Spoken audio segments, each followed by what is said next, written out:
I knew something was off the moment I stepped into my wife's family's mansion and didn't see her anywhere. Crystal lights blazed overhead, voices buzzed low, and wine glasses swirled in the hands of people who used to call me family.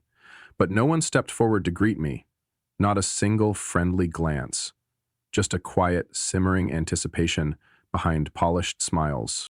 Julie, my wife, had texted that she had a special surprise for my 36th birthday. She insisted I come to her parents' house in Orange County, even though I'd rather celebrate in a grocery store parking lot than see the Fosters' faces. 10 years together, 6 married, and I was still a placeholder in their family tree. I thought I was used to it, but the feeling of being watched like a blemish never stopped burning in my chest. As I stepped into the living room, every pair of eyes locked onto me like I'd interrupted some sacred ritual. Julie emerged from behind her father. She wore a red dress I'd never seen before, hair curled, makeup flawless. But her eyes were hollow, cold as a frozen lake. "Ronald, we have a birthday gift for you," she said, lips twitching into a forced smile that almost looked rehearsed. Before I could react, Mrs. Foster stepped forward, holding a tray of champagne. Each glass was passed around like this was a coming-of-age party for their golden daughter, not the moment a man was about to lose everything. Julie held out a golden envelope. Her hand trembled, but her voice was steel. "Here's the surprise. I'm leaving you. I've had enough. I need someone I'm not ashamed to be seen with." I froze. Not from pain, just pure shock. In that moment, the woman who once laughed uncontrollably when I burned Sunday pancakes turned into an actress in a cheap soap opera. But the real punch wasn't her words. It came from the gravelly laugh behind her. Her father, Mr. Foster, the same man who had made me sign a prenup like I was digging for gold. He chuckled with bitter delight and muttered, "I always knew it wouldn't last. Lucky she's still young." Scattered claps, glasses clinking, quiet giggles from a corner where cousins pulled out their phones, probably hoping to record my breakdown for family folklore. Maybe they thought I'd cry, beg, scream, "Why?" I looked at Julie, the woman I once loved to the core. She stared back, clearly waiting for some reaction. Any reaction. But I had nothing to give them. I opened the envelope. Inside were neatly prepared divorce papers, already signed by her. No explanation, just a blank for my signature. "Anyone got a pen?" I asked, voice so calm it chilled the room. Silence strangled the air. Mr. Foster handed me his Mont Blanc fountain pen, smug. I walked to their spotless glass table by the fireplace and signed every page. Not a word, not a glance. I folded the papers and handed them back. Staring directly at Julie, I said, "Thank you. No one's ever given me a gift that lifted this much weight off my shoulders." Then I turned and left. No door slam, no shattered glass. I simply walked out of a house I never should have stepped into. Behind me, champagne glasses still clinked. But no one dared laugh aloud anymore. I don't remember how long I drove.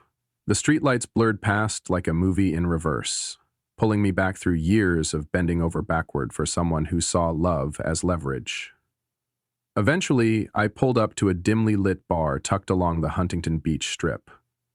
The sea air was salty, the wind bit at my skin. My chest felt like a hollow drum. I picked the darkest corner at the bar. Didn't look at the menu, just ordered whiskey. The first glass vanished fast.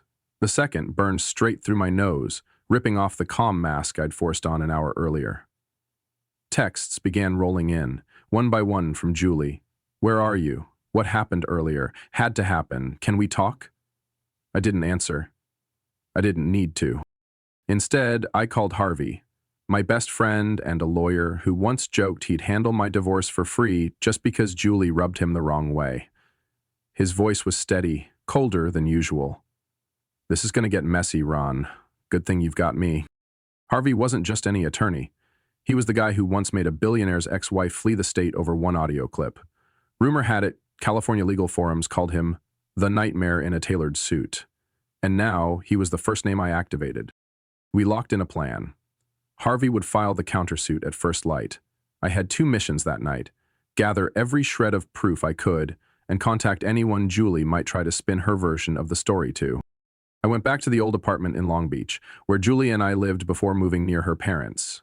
I never removed my access to our shared iCloud. Pure forgetfulness. But tonight, that slip turned out to be gold. Inside a hidden album, I found dozens of screenshots between Julie and a user named DS. Messages scattered across late nights for months. Stuff like, "Can't believe you're still living with that guy," and "Leave him, and you know I'll marry you." My grip on the phone tightened so hard my knuckles went pale. Worse were the photos, selfies at a Palm Springs resort. She told me she was attending a bank strategy summit that weekend. GPS tags don't lie, she went to a meeting, all right. Just not the kind I ever imagined. I backed up every image, message, and file onto a secure hard drive, encrypted using Harvey's software. As I prepared to leave, my phone lit up again, this time from Keaton, a contact from the real estate circle who used to work with Julie and knew many of her network. "I heard Julie's spreading rumors you borrowed money from her and never paid it back," Keaton texted. I nearly laughed. In 6 years of marriage, I covered every major expense, down to her rhinoplasty because she felt her face lacked definition. I sent him an audio clip from last month where Julie casually explained how keeping everything under Ronald's name avoids tax issues. "No need to elaborate," Keaton replied within minutes. "Got it. I'll make sure no one gets just her version." I kept reaching out to people who'd seen how I was treated all those years. Former coworkers, mutual friends. Even the housekeeper, Mrs. Foster, once berated for folding towels improperly in front of me. I didn't need them on my side. I just needed them to know the truth. Before Julie rewrote it in her favor. By dawn, I sat in my car parked behind a budget hotel in Fountain Valley, holding a cold cup of coffee, watching the sun inch over the roofline. Last night, I lost everything. Wife, family, dignity. But in that same night, I reclaimed something she never expected. Control over my own story. The next morning, I woke up in that tiny motel room to a phone vibrating nonstop. A string of texts, 3 from Julie, 5 from her mother, 2 missed calls from an unknown number, likely her lawyer. I turned off vibrate, stepped out to the balcony, took in a sharp breath of cold air, and texted Harvey just 4 words. "Turn it all on." Hours later, things began moving like gears slipping loose. Harvey filed a counter-petition with the Orange County Court, not just rejecting all of Julie's proposed terms, but pushing for a full financial audit under California law. He also attached a hefty supplement, including affair evidence, questionable spending, and screenshots of shady transfers with DD. By noon, I logged into our joint account and withdrew exactly half, not a cent more. Transferred it into a personal credit union account Harvey had recommended for legal security. I left the rest untouched.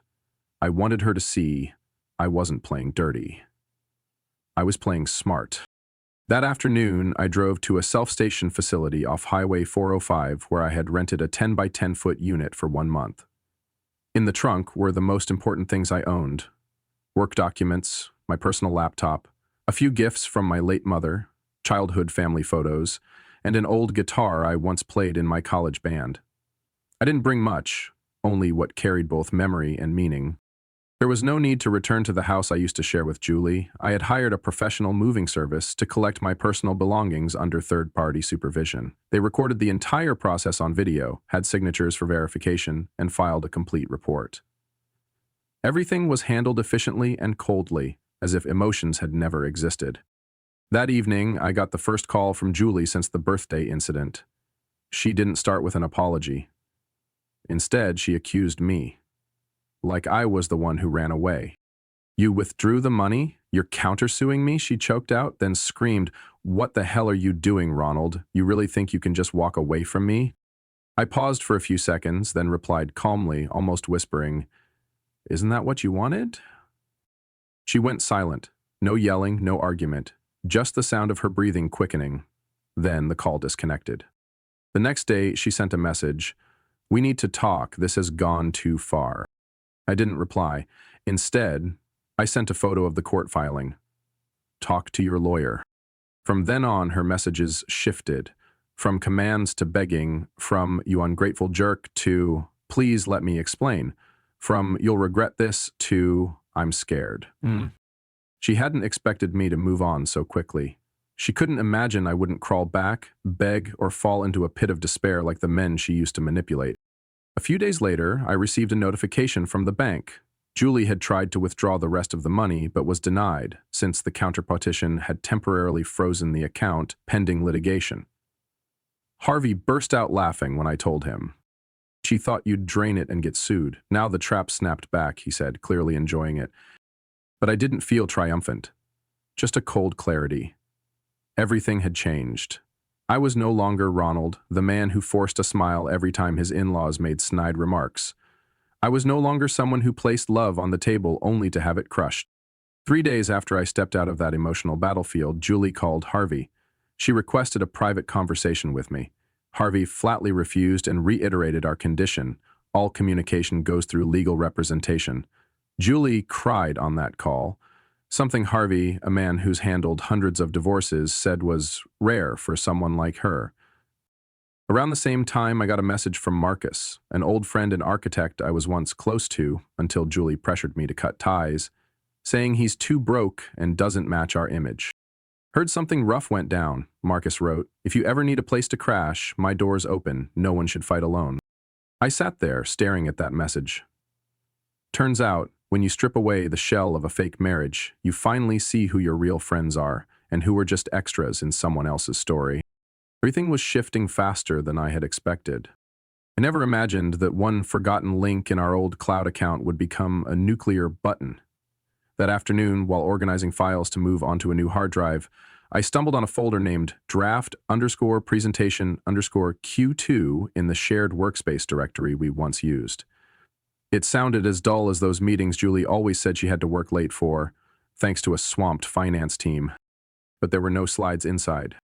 Instead, there were nearly 300 photos and videos, along with screenshots of conversations between Julie and a user named Tyler C. I immediately remembered Tyler, a coworker 6 years younger than Julie. She once briefly introduced him at a corporate event. The guy had a baby face, wore slim-fit shirts, and always had AirPods in even when no one was calling. Back then, I assumed he was just another guy Julie liked to mentor. But what I saw in that folder went far beyond preferences. There were messages planning hotel stays, changing meetup spots based on when my husband's out.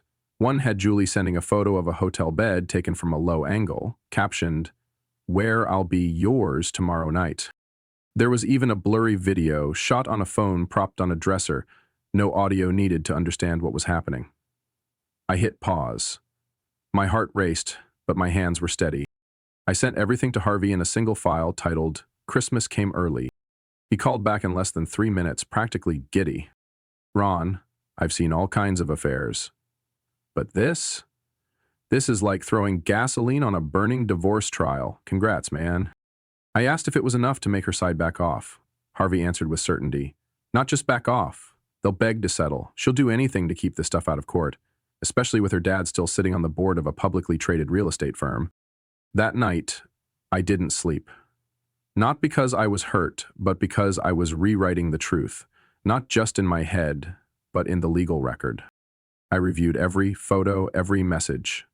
Not to punish myself, but to catalog it all. The things Julie used to say, "You're the only one. I've never cheated. You're the foundation I built everything on," now sounded like costume lines. I wasn't angry anymore. Just illuminated. Harvey began renegotiating the entire agreement. No more 50-50 split like she arrogantly demanded. We pushed to eliminate any alimony. All credit card debts under my name would be investigated for personal spending. Harvey even proposed a clause limiting Julie's use of my likeness online to prevent her from spinning her own version of the story. A week later, Julie's legal team reached out. Their tone had changed. From "we represent a wronged woman" to "we hope to settle discreetly and peacefully." Julie started texting again. At first, she was testing the waters. "Do you really still have that stuff?" Then she shifted to negotiation. "Can we talk privately?" And finally, to pleading, "Please, don't take this to court. I'm begging you. It was my fault. But my family, they can't handle the scandal." That's when I saw it clearly. The same person who once laughed at others' pain was now scrambling to protect her pride more than anything else.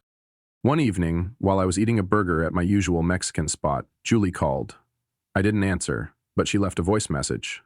Shaky, distressed.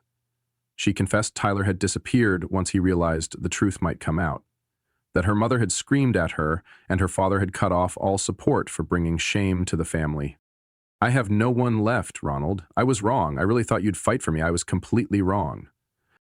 I listened to it all, then deleted the message. Not because I didn't care, but because I was walking a different path now, and everything she'd done had become just a marker showing how far I'd come from that past. I moved into my new apartment on a drizzly morning in Santa Ana. It was on the third floor of an old building. No elevator, no luxury amenities. But it had a small balcony facing a row of maple trees, and, most importantly, it carried no trace of Julie. Keys clinked in my hand as I unlocked the weathered wooden door and stepped into the empty room. The air smelled like fresh paint, the floors were lightly scuffed wood, dust filtered sunlight through a hazy window.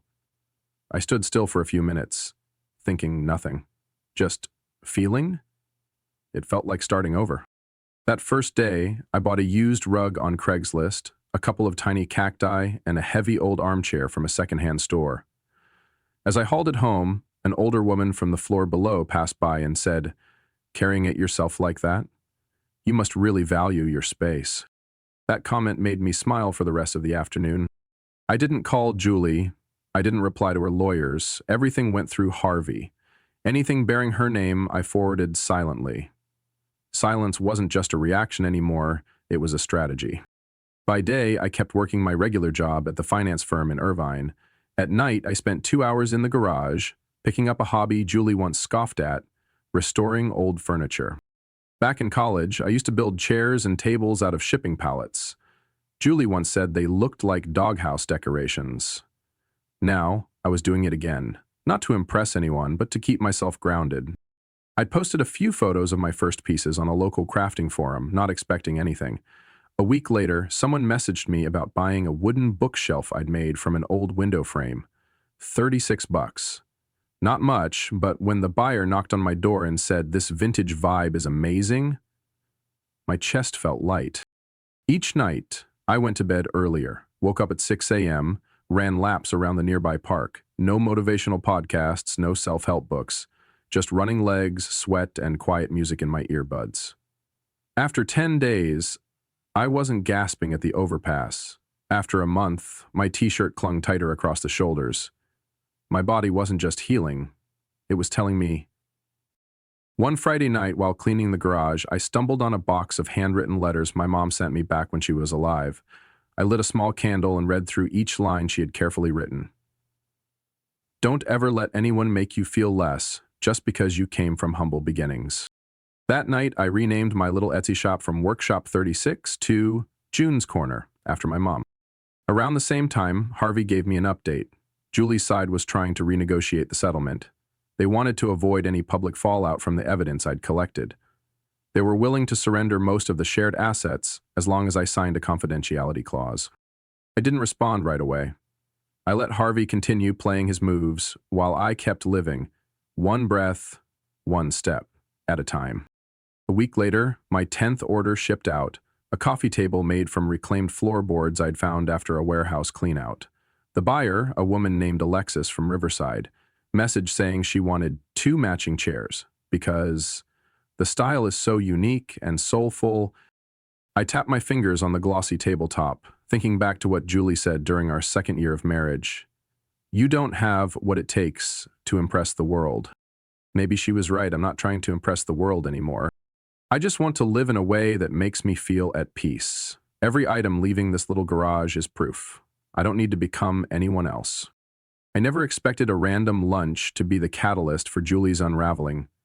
That day, I was at a small Italian place in Newport Beach with Elijah, a college friend, now the director of risk analysis at Fairstone Capital, one of the region's biggest investment firms. We talked about sports, old campus memories, how I was rebuilding my life. No one mentioned Julie. But when I brought up how her family used to treat me, Elijah narrowed his eyes and said Fairstone had considered investing in Hudson Point, the big Foster Properties development, but lately there have been some questionable internal signs. You hear anything? I just shrugged. Didn't confirm, didn't deny. Before we left, Elijah said, "Thanks for lunch, Ronald. Sometimes old connections are the most reliable sources." 4 weeks later, Foster Properties lost their biggest investor, Hudson Point. A project worth nearly $300 million was put on indefinite hold. News spread fast across financial outlets. Company stock tanked. Around the same time, leaks about internal misconduct and possible federal investigations started making headlines. The source of the leak? None other than Tyler, the same guy Julie had bet her future on. Turns out, during their affair, Julie had shared sensitive emails and internal reports from her father, thinking Tyler was just her fling. She had no idea he was also tied to a competing firm that Gerald Foster had undercut in a previous deal. Tyler vanished from social media, switched jobs, changed his number. When Foster Properties filed for project suspension, investors buzzed about what looked a lot like covert corporate espionage. It was all too precise, too coordinated to be coincidence. Julie lost her job almost immediately, not because of the affair, but because she had signed off on manipulated reports Tyler had altered. Holding her accountable wasn't just punishment. It was the company's desperate attempt to preserve its image. Her father, Gerald Foster, the same man who once mocked my middle-class background, was officially suspended from executive duty pending investigation. Part of the company's assets were frozen. The same mansion where they once threw my divorce birthday party was now mortgaged to pay bank debts. Julie lost her allowance entirely. Her family credit cards were canceled. The upscale apartment registered under the company's name was repossessed. She crashed at friends' places, but that lasted only a few weeks before they too turned away when her status vanished. One Saturday night, I got a message from Annabelle, Julie's cousin, the only Foster who had ever treated me decently. It was brief. "She has nowhere to go, Ronald. I'm not defending her, but it's really bad." I read it and didn't feel smug. What washed over me wasn't victory, it was detachment. Every single person who had belittled me was now drowning in the ruins of what they'd built with arrogance and deceit. The next night, I walked around my neighborhood. Passing a sidewalk cafe, I overheard two middle-aged men chatting. Foster used to be a cornerstone of the West Coast market. Now, total freefall. I just nodded to myself and kept walking. I didn't need to say anything. Life has its own way of settling the score. Julie used to see me as a burden, an obstacle to the grand vision she painted for her father.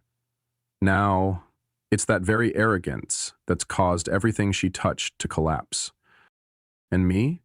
I still live in an old, modest apartment, clean and quiet, restoring every table and chair by hand. Each time I sand down a rough piece of wood, I know I'm building something solid, something the Fosters never learned to create, even with a lifetime of privilege.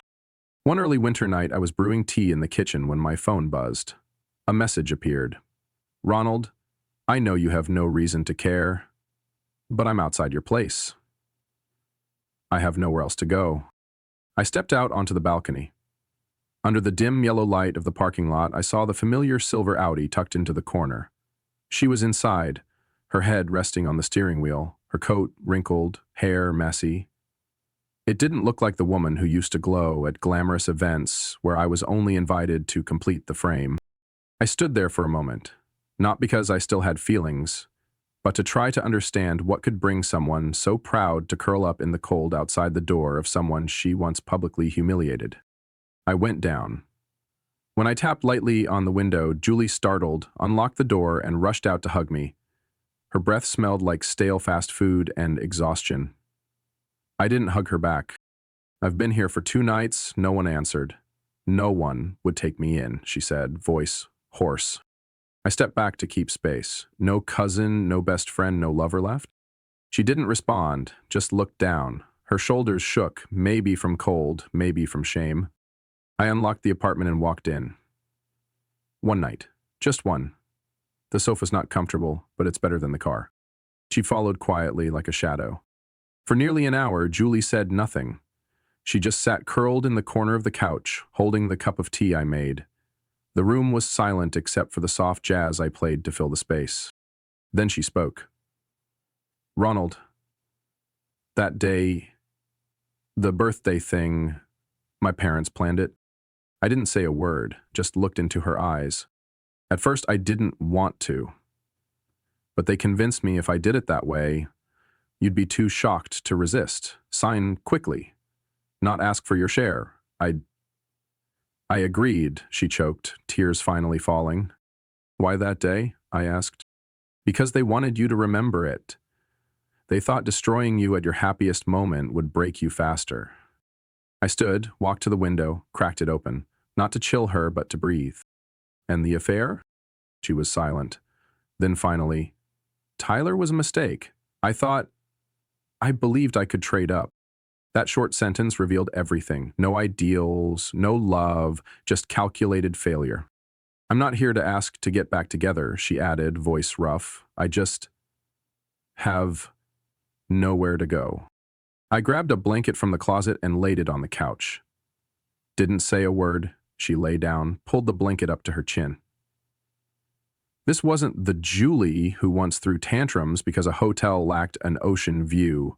Now she curled up silently in a tiny third-floor apartment, like someone on the run. I went to my room, shut the door, but didn't sleep right away. I thought about her parents, the ones who once looked at me like glorified help. I remembered what Julie once said at dinner. You should know your place. No one marries someone like you unless it's for something bigger. Now I understood. I was a pawn, but they forgot some pawns have hidden power. The next morning I got up early, made coffee and toast as usual. Julie was still asleep, worn out like she'd just fled some long migration. I left a note on the table. Coffee's in the pot, doors unlocked, but by noon, you should know where you're going next. When I returned from my run, she was gone. The couch was neatly folded. Last night's teacup was washed and placed upside down on the rack. Beside it was a small note in shaky handwriting. I'm not sorry the love is gone. I'm sorry I stomped on it while it was still alive. I folded the paper, slid it into a drawer, not to keep, but as a reminder.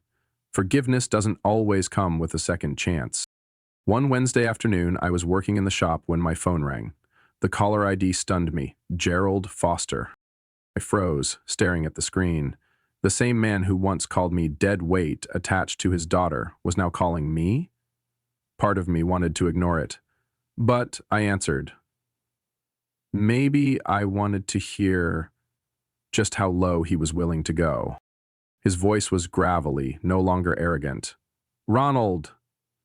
I know things didn't end well between you and Julie. But I'm in a situation, serious one. I said nothing. He continued, I heard you have connections at Fairstone Capital. Is there any way you could help us arrange a meeting? The question nearly made me laugh. Less than a year ago, this man toasted to my downfall. Now he was asking me to pull them out of the pit? I replied curtly, I'm no longer interested in your family's business. He paused, then tried again. Julie said you were fair. I believe you're not the type to hold grudges. I cut him off. I don't hold grudges, but I don't do charity for people who once tried to drown me either. Then I hung up before he could say another word. That evening, I visited Mia, the woman I met 2 months ago at a local craft fair. She didn't pry, she just asked about the chairs I brought in and why each had a little date note underneath. Mia's a brand consultant for small businesses. Unlike Julie, who said, art is for losers with pipe dreams, Mia encouraged me to grow my small shop into something real. She helped me design a new logo, build a professional online store, and taught me how to photograph my work for customers. But what kept me close wasn't her strategy. It was how she showed up when I needed someone most, and never asked for anything in return. One night, I told Mia about Gerald Foster's desperate call. She looked at me for a moment and said, You don't need to prove your decency by rescuing the people who tried to ruin you. Forgiveness doesn't mean a second chance. That line stuck with me. Simple, clear, and without any fake nobility. A week later, Julie came back. This time, she didn't sit in the parking lot. She knocked on my door. When I opened it, she stood there with a fabric bag, hair tied back, face tired but not as panicked as before. I'm not here to beg, she said quickly, as if afraid I'd misunderstand. I just wanted to say, thank you for letting me stay that night, and for never dragging my name through the mud, even after how I treated you. I nodded. I forgave you a long time ago. Her face softened just a little. But before she could say more, I added, but forgiveness doesn't mean getting back together. You and I are done. Julie looked down. I understand. I just needed to hear it from you, so I'd stop lying to myself. I stayed silent. She left without turning back. When the door closed behind her, I didn't feel relief nor regret, just a stillness in my chest, like water finally settling after a long storm. That evening, Mia came over for dinner. I told her about Julie's visit. She didn't show jealousy or concern. She simply poured more wine into my glass and said, everyone has their own chapter. As long as you've turned the page, the old one can't touch you anymore. I looked at Mia, a woman with no flashy titles, no prominent family name, yet who knew how to heal, not with promises, but by being present, quietly and exactly when needed. 6 months after that bitter birthday, I stood on the porch of my new home, a small single-story house on the outskirts of Costa Mesa. The backyard was just big enough for a few vegetable beds and a patch of grass for a dog to run around. It wasn't a mansion nor some luxury development, but for the first time in my life, I didn't need anyone's permission to hang a painting, change the curtains, or paint the walls navy blue if I wanted to. Beside me sat Scout, the three-legged dog I adopted from a rescue center. He'd been abandoned after a car accident and lost his back left leg, but I didn't choose him out of pity. It was the way he walked. Steady, no dragging, no sign of self-pity. In him I saw my own reflection. Scout was the first being in that house to greet me every morning. He didn't need coffee, didn't ask how many contracts I'd signed or whether I hit some 5-year vision. He just needed me to show up and toss a ball for 10 minutes each afternoon. I built a small corner workshop in the yard, where I sawed, sanded, and assembled not because of deadlines, but because I enjoyed it. Orders still came through the online shop, and while the profits weren't huge, every review felt like fuel. A teacher from Oregon wrote, "This little desk helps my autistic student focus in class." A family from Montana sent a picture of their cat curled up in the bookshelf I'd built. I no longer tried to impress anyone. No more crisp white shirts at my in-laws' events. No more standing awkwardly beside Julie at family gatherings, where I was always her husband, what's his name, in finance or something. Instead, I chose a simpler life, brewing coffee in the morning, walking the dog in the afternoon, watching old films at night, or rereading letters my mom had sent me back in my dorm days. Every new habit became a brick in the foundation of a life I now built for myself. No longer borrowed, no longer compromised. Mia stayed in my life, never intruding, never pushing. We didn't need labels to prove anything. She brought a kind of peace I thought only existed in novels. One evening, with Scout curled up at my feet, I opened an old wooden box I'd once hidden deep in my closet. Inside were wedding photos, a marriage license, and a few leftover keepsakes. I pulled out a picture of Julie in her expensive white gown and me behind her. Stiff, awkward. I looked closely at my face. There was no joy in those eyes, just forced obligation. I didn't feel angry, just a quiet pity for that man in the photo, the one who tried to live up to others' expectations, only to be betrayed by the very people he trusted. I tossed the photo into the small fire pit behind the house. The paper burned silently. No crackles, just a thin line of smoke fading into the evening breeze. The next morning, I opened my laptop and saw a message from Annabelle, Julie's cousin. She's trying to find a job, but no one's hiring after the scandal. I think she finally understands, though it's too late. I'm not asking you to forgive her. I just wanted you to know you've moved far beyond them. I smiled and typed back, "Thank you, but I haven't passed anyone. I'm just walking my own road." When Scout barked softly at the door, I stood up and opened it wide. Warm sunlight spilled into the room. I didn't feel heavy when I looked back anymore. Every scar had bled, but now they'd healed. No pain, just reminders not to go backward. That marriage was hell, but it was exactly what I needed to break the mold others tried to force me into. Had I never been betrayed, I'd probably still be living in some fancy but empty apartment, nodding out of habit to keep the peace, losing a little more of myself each day. Now I know losing someone isn't the end. The real end is when you lose yourself. If I have anyone to thank for waking me up, it might be the one who broke me. Ronald was betrayed, humiliated, and pushed to what felt like rock bottom. But that fall became his turning point. It forced him to shed a life of pleasing others and begin living true to himself. 6 months later, he rebuilt from scratch. A small home, a humble workshop, a three-legged dog, and a soul no longer shackled. He no longer has to prove anything to anyone. Peace is his final answer. What do you think about Ronald's journey? Should he open his heart again, or let the past stay closed for good? Leave your thoughts below, and don't forget to follow the channel for more meaningful stories about family and life.